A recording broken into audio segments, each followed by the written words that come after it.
Mercedes a jeho nulové bočnice sa tak trochu stali vtipom vo Formuli 1, ale zatiaľ čo my sme sa nad ním smiali, Adrian Newey vedel, že v ňom vidí veľkú výzvu.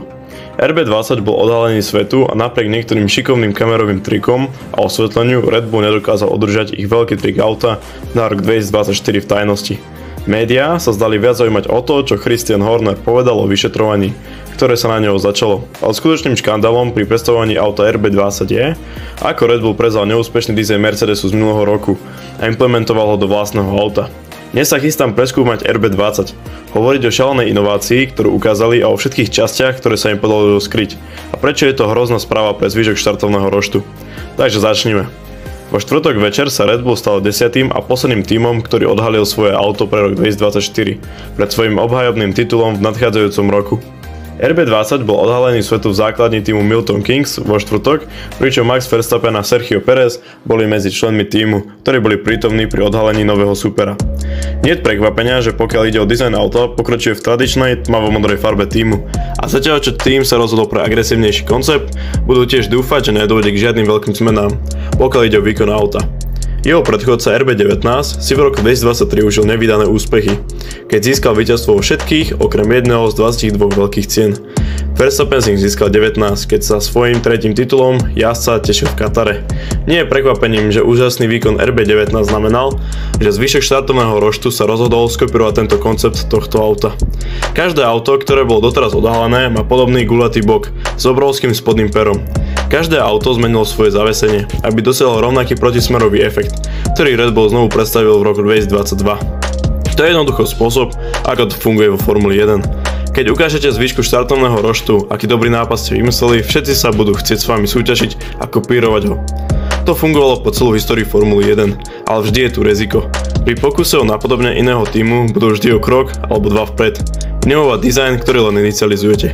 Takže zatiaľ čo zvyšok roštu odhalil svoje verzie RB19, Red Bull odhalil svoju verziu predmonackého auta Mercedes V14. Ale o tom, čo robí dizajn také zrušujúce, budem hovoriť až za chvíľu. Najprv rýchlo pokriem, čo tým povedal o novom aute. Smer, ktorý zvolili, ma teší, povedal Verstappen médiám pri odhalovaní. Videl som výkresy v Abu Zabi na poslednom preteku a bol som ako wow, to je dosť odlišné. Verstappen povedal, že ambiciózny prístup Red Bullu je to, čo má rád na týme. Máme skvelý balík, ale oni vzali šancu byť inovatívni a pokúsili sa to urobiť ešte lepšie. Samozrejme čas ukáže, či je to naozaj skvelé, ale z toho, čo vidím vo vnútri týmu, každý len šťastný s tým, čo dosiahli vo veternom tuneli. Ale znovu, nevieme, nemôžete ovplyvniť to, čo robia ostatní ľudia. Táto agresívna inovácia nie je bez rizik. Red Bull mal jednoznačne víťaznú formulu v roku 2023. Urobiť taký veľký krok od toho je neuveriteľne odvážny krok. A tým musí mať dôveru v nový koncept, aby urobil taký krok. Max však nevyhodnotil, že tým postupí riziko s jeho dizajnovými zmenami. Myslím, že to je kontrolná agresivita, povedal Verstappen. Čo teda Red Bull presne urobil? Prepísaná motorová krytina na RB20, ktorá pripomína dizajn používaný Mercedesom minulý rok. Je jedným z charakteristických znakov nového auta a určite to, čo chytí titulky. Stále by som to nazval štýlom Red Bullu, povedal Verstappen. RB20 sa tiež zdá, že prijala ďalšiu bežnú funkciu posledného Mercedesu. Úzke otvory po stranách podlahy. Boli čiastočne zakryté osvetlením, ktoré bolo súčasťou auta pri odhalení. Podobne boli zakryté iné časti, ako sú okraje podlahy, ktoré boli úplne bez funkcií. Mercedes použil podobný dizajn po celý rok 2022 a prvých pretekoch minulej sezóny, než sa vzdal toho, čo bolo duálnym dizajnom podniku. Tento dizajn bol zničený Toto Wolffom na začiatku roku 2023, keď jeho tým bol za Maxom Verstappenom v kvalifikácii o 0,6 sekundy. A len 2,5 mesiaca neskôr v Monaku Mercedes predstavil bočné podlahy RB19. Každý si myslel, že by to mohol byť koniec konceptu nulovej podlahy. Bolo toho dosť veľa so snímkou konštruktora Red Bullu Adriana Neweyho, ktorý sa pozerá na auto z Mercedesu s popiskami ako idioti. Toto nemôže fungovať alebo niečo podobné. Nie, že by niekto vážne veril, že by to skúšal, ale keď je vo Formule 1 zaujímavý priestor pri inovácie, niekto to určite skúsi využiť. Mercedes zlyhal, ale tak aj Red Bull. Superi ponúkali svoje vlastné verzie veľkého spodného pera, podriezania, ktoré vyvinul Red Bull počas posledných 2 sezón. Ale Red Bull odmietol spodné pero na RB20 a má veľké vystupujúce horné pero namiesto toho. To veľké horné pero je predĺžením horného povrchu boku, čo znamená, že RB20 má veľký nábežník, ktorý začína pred kokpitom a končí tesne pred zadnými kolesami, čo sa líši od výšku mriežky, ktorého nábežníky začínajú za kokpitom namiesto toho. Pod týmto veľkým horným perom je malý otvor, ktorý bol pri predstavení RB20 takmer úplne neviditeľný. Svetlá boli inteligentne umiestnené nad autom, čím sa vytvoril veľký čierny priestor pod horným perom, ktorý neodhalil žiadne podrobnosti. Avšak na základe obrázkov zachytených RB20 pri testoch na Silverstone môžete vidieť vertikálny otvor, ktorý tesne obkuje bok kokpitu. Je to veľmi podobný otvoru na bočnej podlahe auta Mercedes V14 počas predstavenia, ale rozdiely sú tiež veľké. Toto nie je nulový V14 s dotykom Adriana Neweyho. To je inovácia bočnej podlahy RB19, ktorá je vyťahnutá do absolútneho extrému s pomocou konceptu podlahy nulovej bočnice. Mercedes nemal takmer žiadnu bočnú podlahu, namiesto toho mal tento svah od vrchu auta k okraju podlahy s takmer žiadnym podriezom. RB20 určite stále má guľatú bočnú podlahu s podriezom, skutočne obrovský. Keď ich vidíte spredu, ale otvor do nich je určite inšpirovaný nulovou podlahou. Musia byť výhody tohto nového dizajnu, Red Bull to nevykonal len tak, takže uvidíme, či dokážeme zistiť, čo by to mohlo byť. Najskôr je dôležité mať na pamäti účel bočných podlah. Dôvod, prečo je vpredu auta otvor, je umožniť vstup vzduchu, ktorý potom prechádza cez chladiace zariadenie pripojené k motoru, ktorý potom odvádza teplo z motora a von z auta na zadnú stranu. Takže chladenie je hlavným účelom, ale ako vo všetkom na monoposte musia bočné podlahy ponúkať viac ako len svoj primárny účel, takže tým ich navrhujú tak, aby pomáhali aerodynamike.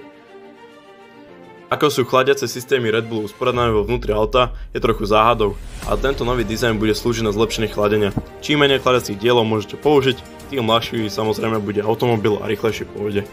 Takže ak môžete spraviť každú časť chladenia lepšie, môžete ich mať menej. Menej chladiacich dielov vám tiež umožňuje minimalizovať vonkajší oblek auta, najmä v kritických oblastiach prúdu vzduchu produkujúceho vztlak, čo pomáha znižovať ťah vyvíjaný autom. Takže s týmto novým dizajnom bočných podlah Red Bull skončil s vertikálne kompaktnou bočnou podlahou, ktorá sa veľmi nízko usadila na aute. Horný povrch bočnej podlahy začína ovalať ďalej vpredu, ako u kohokoľvek iného, a zároveň žľab ako toboganový dizajn, ktorý uviedol Alpine. Mať tento obrovský povrch s dráhou je senom aerodynamika, pretože to kanalizuje veľa vzduchu smerom k zadnej náprave, keď difúzor a nosník tvoria veľa vztlaku. A pamätajte si, Red Bull to urobil pri redukcii vonkajšieho obleku auta, čo zníži ťah. Vytvoríte rýchle auto tým, že znižujete ťah a zvyšujete vztlak, čo tento dizajn rozhodne robí. Vertikálne kompaktná, ale veľmi široká bočná podlaha vytvára obrovský podriez medzi podlahou a bočnou podlahou. To je miesto, kde je najväčšia odlišnosť medzi V14 a RB20. Mercedes nikdy nemal tento obrovský podriez, a to je pravdepodobne, kde urobili veľkú chybu. Podriez kanalizuje vzduch na dve miesta. Po prvé, smeruje ho cez okraje podlahy, ktoré sú dôležité pre výkon vzduchových tunelov pod autom. Okraj podlahy je tvarovaný tak, aby vytváral víry vzduchu, ktoré uväzňujú prúdenie vzduchu pod podlahou, čo núti difúzor vytvárať vztlak.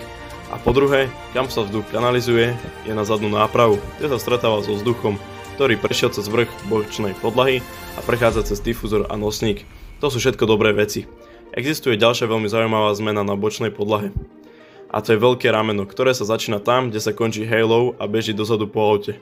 Tieto ramena obsahujú viac chladiacich zariadení a vzduch, ktorý prichádza do auta cez otvor v bezpečnostnej štruktúre, prechádza cez ne a von z auta na zadnej strane. Toto je ďalší dizajn, ktorý čerpá inšpiráciu z V14 a kombinuje ho so svojím vlastným dizajnom podlahy. Bolo to asi veľa informácií, takže vám poskytnem krátke shrnutie. Nová bočná podlaha Red Bullu je navrhnutá tak, aby kanalizovala čo najviac vzduchu na difúzor, nosník a zadný nosník, pričom minimalizuje vonkajší oblek auta na zníženie ťahu. Urobili to tak, že čerpali inšpiráciu z V14 a kombinovali ju so svojím vlastným podriezom bočnej podlahy. Ako povedal Max, je to agresívne, je to určite odvážne a známy pre Red Bull, Adriana Neweyho. Pravdepodobne to bude fungovať veľmi dobre.